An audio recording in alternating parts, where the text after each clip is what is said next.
Hi guys, welcome to my YouTube channel. My name is Calvin Johnson. This is Administering SCCM Current Branch and Microsoft Intune integration. So in this tutorial, I'll be discussing about how we're going to configure our PXE, like the PXE and the Multicast for our operating system deployment.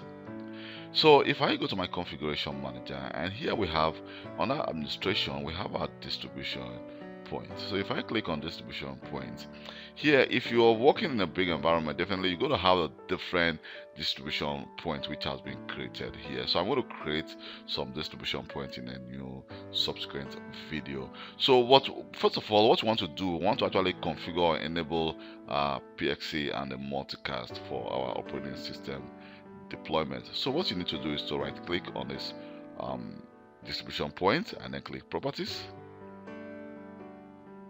So by clicking properties, you can see we have two options here, which is the PXE and the multicast. So if you were actually installing and configuring our operating system in the past, you should be familiar with the PXE and the multicast, which is used to deliver operating system files to hardware devices for installation.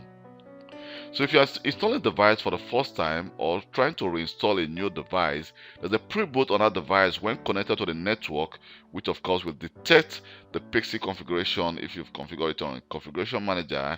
And when a DSCP IP address is actually allocated to this device, it will actually allow this device to boot into your PXE, and then from there an operating system will be deployed to that device that has been configured in your configuration manager. So I'm going to show you how we can actually deploy an operating system to a client in a subsequent video of this training.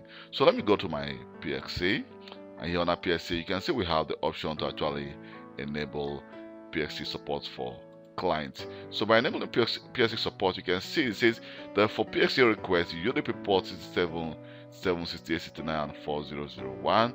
For operating system installation, UDP port 69 should be open.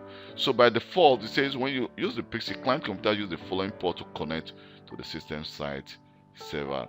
And mind you, you should actually make sure that this port are open from your firewall. If not, you have issue trying to deploy the operating system to that device. So we're just going to select yes.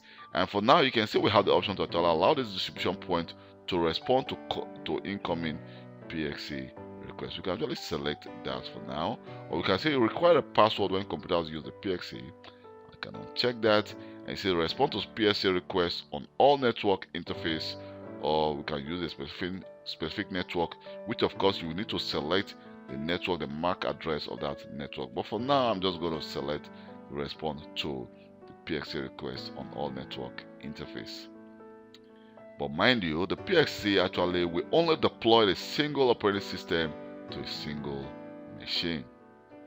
But if you want to deploy multiple operating systems to multiple machines at the same time, definitely you want to actually enable the multicast to simultaneously send data to multiple clients.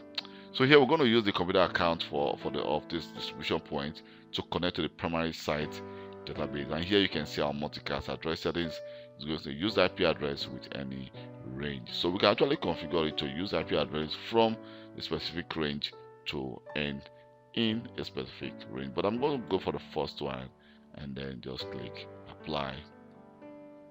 Just want to apply and then click OK.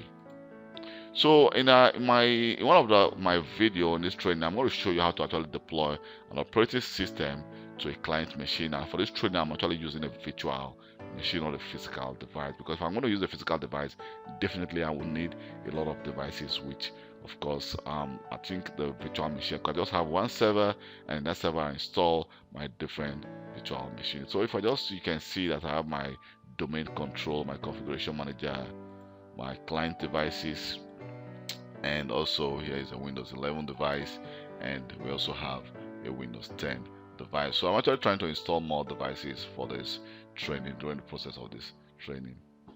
Thank you very much for taking your time to watch this video. My name is Calvin Johnson, and please don't forget to subscribe to my YouTube channel for more IT videos. And if this video has been of any help to you, please, you can always share this video if you think this video can help someone, and the person of course is going to learn from it. And please click on the next video to watch the next video of this tutorial. Thank you very much and see you next time.